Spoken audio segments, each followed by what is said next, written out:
New information about the Virginia Beach man charged with killing his former girlfriend with a cyanide injection on Valentine's Day back in 2017. Newly unsealed court documents detail Joseph Merlino's actions behind bars, where he has apparently schemed to help his case when his trial starts next month. 13 News Now reporter Jacqueline Lee has the details.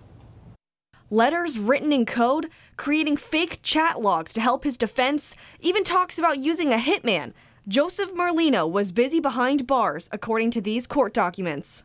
An FBI cryptanalysis decoded Merlino's letters, revealing he told his mother to pressure witnesses to recant statements and told others how to testify in court. It's not new for inmates to communicate in regards to their case and also in regards to witness intimidation related to their case. Sergeant Steve Hoggard works for the Norfolk Sheriff's Security Threat Unit. His unit is not involved with the Merlino case, but he explained that all inmate communication is monitored while behind bars. Lots of times the inmates will speak in code or they'll use code.